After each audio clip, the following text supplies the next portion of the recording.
قادر مطلق خدا باپ اور بیٹے اور روح القدس کا فضل اور اطمینان آپ کو ہمیشہ حاصل ہوتا رہے، آمین۔ بائبل مقدس دنیا کی ایک ایسی کتاب ہے جو سب سے زیادہ پڑھی جاتی ہے، سب سے زیادہ چھاپی جاتی ہے، سب سے زیادہ خریدی جاتی ہے اور سب سے زیادہ تقسیم بھی کی جاتی ہے۔ دنیا کی یہ واحد کتاب ہے جو سب سے زیادہ زبانوں میں ترجمہ کی گئی ہے۔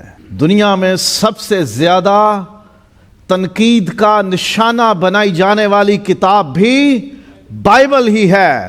سب سے زیادہ حملے جس کتاب پہ ہوئے وہ بائبل ہی ہے۔ سب سے زیادہ اعتراض جس کے خلاف کیے جاتے ہیں وہ بائبل ہی ہے۔ اسی کی مخالفت کی جاتی ہے، اسی کے پیغام کو ختم کرنے کی ہر ممکن کوشش کی جاتی ہے، اور اس کی منادی کو روکنے کے لیے نہ صرف آج بلکہ صدیوں سے انسان کوشش میں رہا ہے، کیونکہ ہر دور میں لوگوں کو اس بات کا احساس ہے اگر یہ کلام پھیل گیا، اگر یہ تاثیر کر گیا، اگر دلوں میں اتر گیا، اگر ذہنوں میں بیٹھ گیا تو ہماری دکانداریاں ختم ہو جانی ہیں۔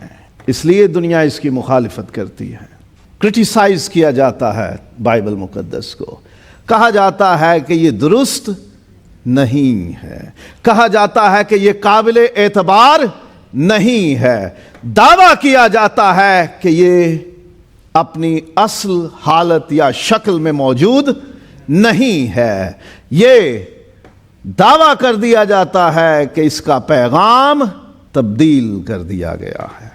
لیکن بائبل مقدس یہ کہتی ہے کہ ہمارے پاس لوگوں کی گھڑی ہوئی کہانیاں نہیں ہیں، من گھڑت قصے نہیں ہیں، فکشن نہیں ہے، متھ نہیں ہے، کسی انسان کے ذہن میں تیار ہونے والا کلام نہیں ہے۔ ہمارے پاس نبیوں کا وہ کلام ہے جو زیادہ معتبر ٹھہرا۔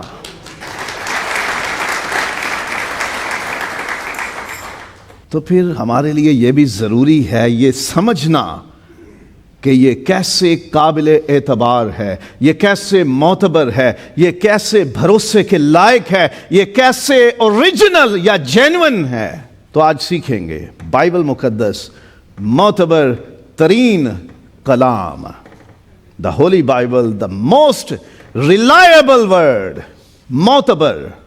ہم اردو پنجابی والے جب یہ لفظ سنتے بولتے ہیں تو سمجھتے ہیں کہ اس کا مطلب ہے جو سب سے اعلیٰ ہے،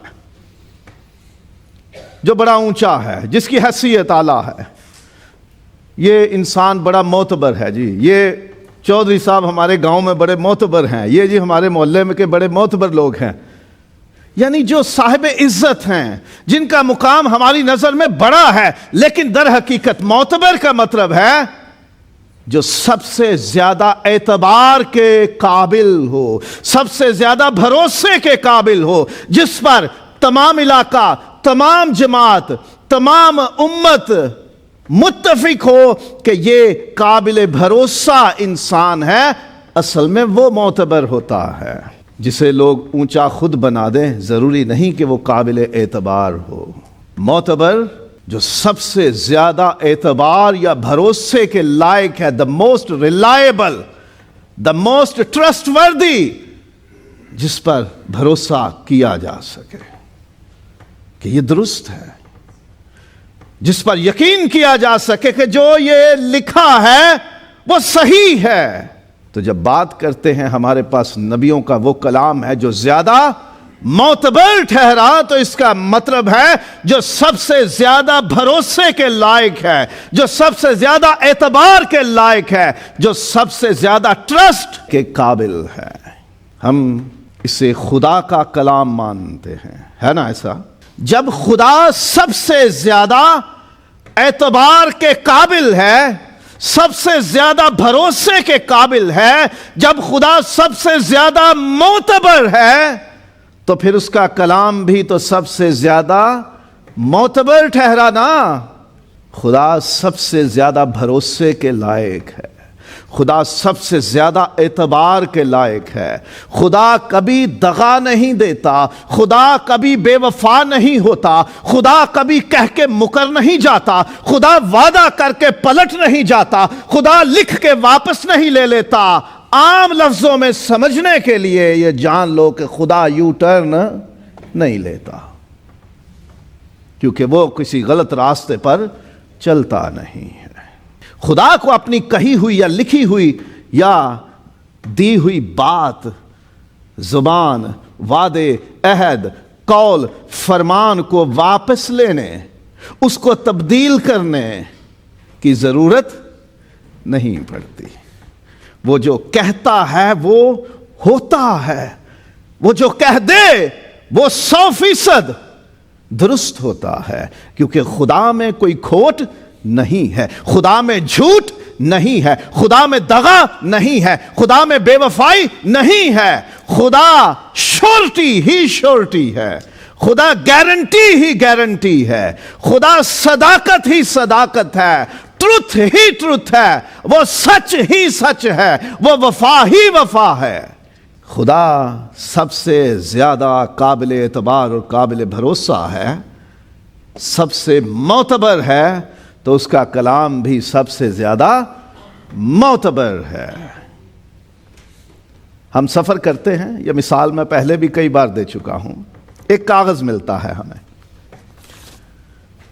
150، 200، 250، کبھی 100، کبھی 80 کا ٹکٹ ہم لیتے ہیں۔ ٹریول ایجنٹ ہمیں ایک کاغذ دے دیتا ہے، ہم پیسے دے آتے ہیں اور ایک کاغذ لے آتے ہیں جس کی مالیت 25 پیسے بھی نہیں ہوتی، 25 فلس بھی نہیں اس پیپر کی قیمت ہوتی، اور ہم کتنے دینار دے کے ایک کاغذ لے آتے ہیں، اور ہمیں کیا ہوتا ہے اس کاغذ پہ؟ یقین۔ میری فلائٹ فلاں تاریخ، فلاں مہینہ، فلاں سال، کون سا دن ہے اور کتنے بجے ہے، کہاں سے اڑے گی، کہاں رکے گی، پھر وہاں کتنے گھنٹے سٹے ہے، اور اس کے بعد وہاں پہنچوں گا اور اتنے بجے اپنے گھر پہنچ جاؤں گا۔ مجھے جہاز میں کھانا بھی ملے گا، اس میں لکھا ہوا ہے۔ مجھے کتنا ویٹ لے کے جانے کی، وزن لے کے جانے کی اجازت ہے، اس میں لکھا ہوا ہے۔ اور ہم گھر سے سامان اٹھاتے ہیں، اگر پوری فیملی ہو تو ساری فیملی کو بھی ساتھ لے کے کتنے سوٹ کے سامان کارٹن اٹھا کے چلے جاتے ہیں ایئرپورٹ پر، کس کے بھروسے؟ ایک 25 فلس کے کاغذ کے بھروسے ہم چلے جاتے ہیں، کیونکہ ہمیں یقین ہے کہ جو بندہ وہاں بیٹھا تھا جس نے ہمیں وہ پیسے لے کر، وہ دینار لے کر یہ 25 فلس سے بھی کم قیمت کا کاغذ تھمایا ہے، اس کو اختیار حاصل تھا کہ وہ ہمیں جہاز میں بیٹھنے کا اجازت نامہ دے دے۔ جب ہم ایک مٹی سے بنے ہوئے انسان پر اتنا بھروسہ کرتے ہیں جو نہ جانے آپ کاغذ لے کے نکلو، ہارٹ اٹیک ہو جائے، ادھر ہی مر جائے، آپ کی تاریخ جہاز پہ بیٹھنے کی آنے سے پہلے ہی زلزلہ آئے اور اس کی ساری ایجنسی تباہ ہو جائے، لیکن آپ اس کاغذ پر بھروسہ کرتے ہو اور ایئرپورٹ چلے جاتے ہو۔ آپ اس سے یہ نہیں کہتے ہو کہ بھائی اس میں جہاز ڈال کے دو، اس میں اتنی سیٹیں رکھ کے دو، اس میں اتنے لوگوں کا کھانا بھر کے دو، اس میں ایک پائلٹ بھی ہو اور اس میں اتنے ایئر ہوسٹسز یا فلائٹ کرو بھی ہونا چاہیے کیونکہ ہمیں ضرورت رہے گی۔ آپ نہیں کہتے کہ کاغذ میں یہ سب کچھ مجھے بھر کے دو، آپ کاغذ پکڑتے ہو اور چلے جاتے ہو۔ ایک انسان کے کہنے پہ، اس کے لکھے ہوئے پر، اس کے پرنٹ کیے ہوئے پر بھروسہ رکھ لیتے ہو۔ وہ جو خدا ہے، جو کائنات کو بنانے والا ہے، جسے نہ نیند آتی ہے، نہ اونگ آتی ہے، جو نہ بیمار ہوتا ہے، نہ جس کو فالج ہوتا ہے، جو نہ غیر حاضر ہوتا ہے، نہ جس پہ زلزلے آتے ہیں، نہ جس کا کاروبار بند ہوتا ہے، وہ جس کا حکم ساری دنیا مانتی ہے، اگر وہ کچھ کہہ دے تو اسی پہ شک آ جاتے ہیں۔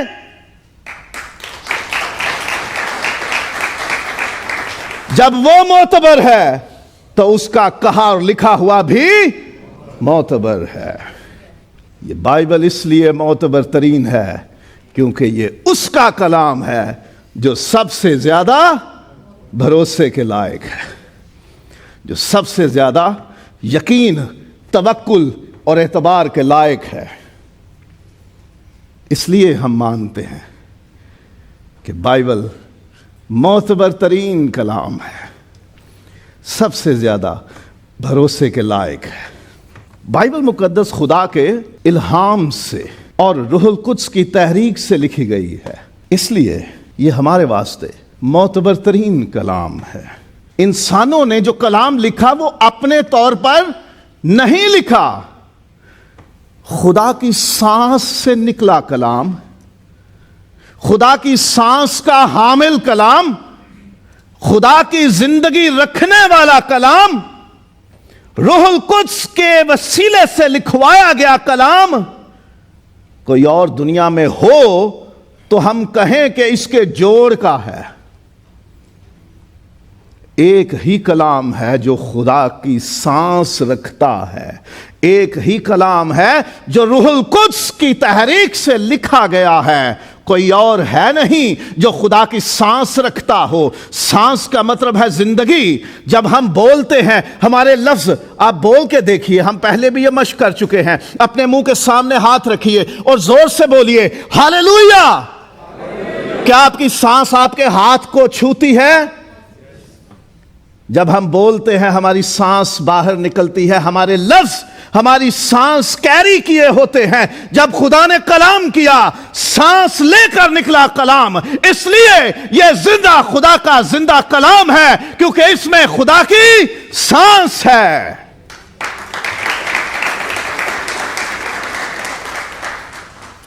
سارے صحیفے، تمام مقدس صحیفے جو بائبل مقدس کی صورت میں ہمارے پاس موجود ہیں، ان میں خدا کی سانس ہے۔ جس میں خدا کی سانس ہے وہ تو سب سے معتبر ہوا۔ روح القدس کامل خدا ہے۔ یسوع نے کہا ہر ایک گناہ کی بخشش ہو سکتی ہے، لیکن جو کفر، جو گناہ، جو گستاخی خدا پاک روح کے خلاف ہوگی، اس کی کوئی معافی نہیں ہے، نہ اس جہان میں نہ آنے والے جہان میں۔ اتنا پاک، اتنا معتبر روح القدس ہے جس کی شان میں گستاخی ناقابل برداشت ہے، ناقابل معافی ہے۔ وہ پاک روح جو کلام لکھوائے وہ تو سب سے معتبر ہوا نا۔ خدا کی سانس ہے اس کلام میں اور خدا پاک روح کی تحریک سے لکھا ہے یہ۔ It has the breath of God and it is written under the influence of the Holy Spirit۔ اس وجہ سے یہ کلام سب سے معتبر ہے، سب سے زیادہ اعتبار کے قابل ہے، سب سے زیادہ بھروسے کے لائق ہے، اس پر شک کی گنجائش نہیں ہے۔ کتاب مقدس کے دو حصے ہیں نا، ایک ہے پرانا عہد نامہ اور ایک ہے نیا عہد نامہ۔ جب خداوند یسوع مسیح اس دنیا میں جسم لے کر آیا اور وہ زندگی گزار رہا تھا تو اس وقت تک نیا عہد نامہ نہیں تھا۔ وہی مقدس صحیفے تھے جنہیں ہم اس وقت پرانا عہد نامہ کہتے ہیں، اور وہ یہودی قوم کے مقدس صحیفے ہیں، آج بھی وہ انہیں مانتے ہیں۔ خداوند یسوع مسیح جب زمین پہ آیا، یہودی قوم میں پیدا ہوا، یہودا کے قبیلے سے، داؤد کے گھرانے سے اور پاک کنواری مقدسہ مریم سے پیدا ہوا جو داؤد کے گھرانے سے تھی، اور یہودی شریعت کے مطابق اس کا ختنہ بھی ہوا، اس کو ہیکل میں بھی لے جایا گیا، اور وہ پوری یہودی روایتوں کے مطابق وہ زندگی گزارتا رہا، کہیں بھی اس نے ایک بھی حکم نہیں توڑا۔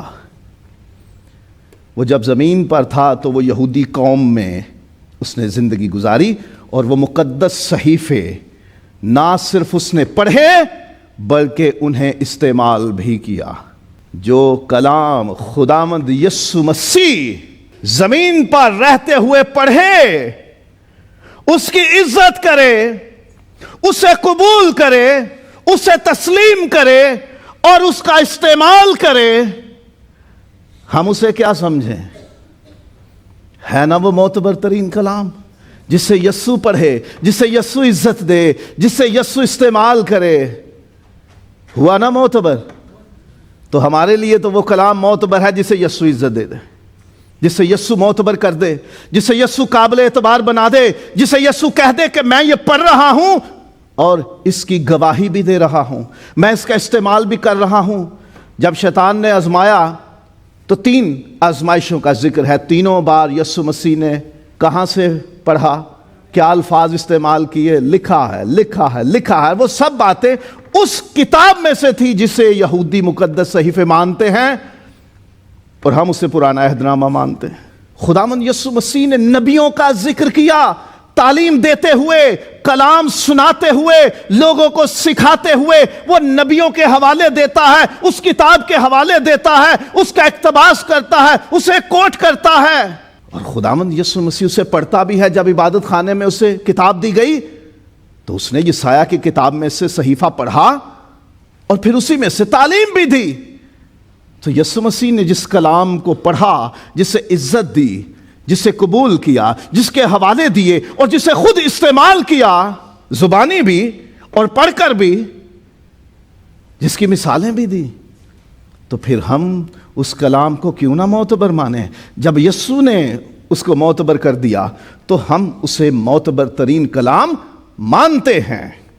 خداوند یسوع نے پرانے عہد نامے کی تصدیق کی ہے، نہ صرف پڑھا استعمال کیا بلکہ اس کی تصدیق کی، اسی میں سے سکھاتا رہا۔ اور پھر ایسا ہوا کہ جب آسمان پر اٹھائے جانے کے قریب وقت آیا تو پھر ان کو بتایا توریت، زبور اور نبیوں کے صحیفوں میں میری بابت جو باتیں لکھی ہیں وہ میں تمہیں سمجھا دیتا ہوں، تم پہلے نہیں سمجھ پائے، سمجھ لو تاکہ دوسروں کو بھی سمجھا دینا۔ خداوند یسوع مسیح نے تصدیق کر دی۔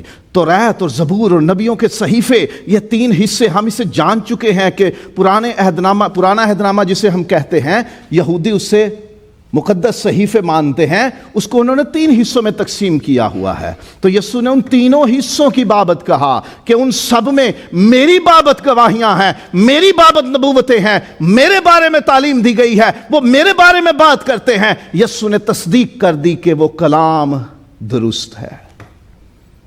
اگر اس میں کوئی کھوٹ ہوتا، اگر اس میں خرابی ہوتی، اگر اس میں کوئی تبادلہ ہو گیا ہوتا، اگر اس کے معنی کھینچ کھونچ کے کہیں بگاڑ دیے گئے ہوتے، اگر اس کی حالت تبدیل شدہ ہوتی، تو زندہ خدا کا بیٹا خداوند یسوع مسیح وہ کیوں اس کلام کی تصدیق کرتا اور اپنے شاگردوں کو کہتا کہ اس میں میری بابت لکھا ہے، اس پہ غور کرو، آؤ میں تمہیں یہ سمجھا دوں اور تم آئندہ بھی لوگوں کو اسی میں سے سمجھا دینا۔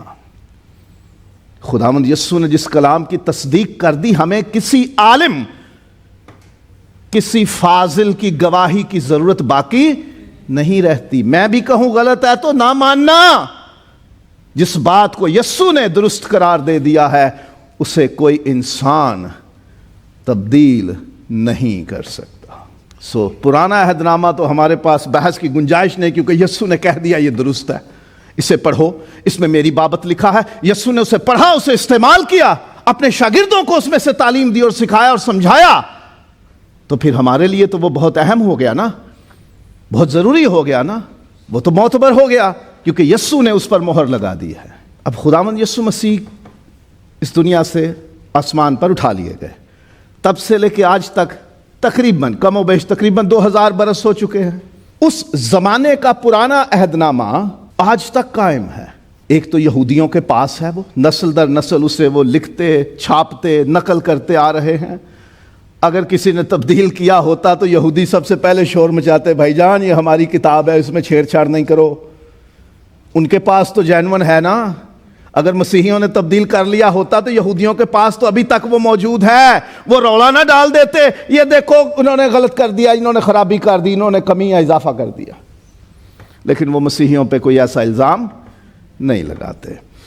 پرانے عہد نامے کے ہاتھ سے لکھے ہوئے ایسے نسخے بھی دریافت ہو چکے ہیں جو مسیح خداوند سے جب یسوع جسم لے کر اس دنیا میں آیا تب سے 100 سال سے 300 سال پہلے کے درمیان لکھے ہوئے ہیں۔ مسیح خداوند کو تقریباً 2000 سال ہو گئے، اس سے بھی 100 200 300 سال پہلے کے ہاتھ سے لکھے ہوئے پرانے عہد نامے کے نسخے اس وقت دنیا میں موجود ہیں۔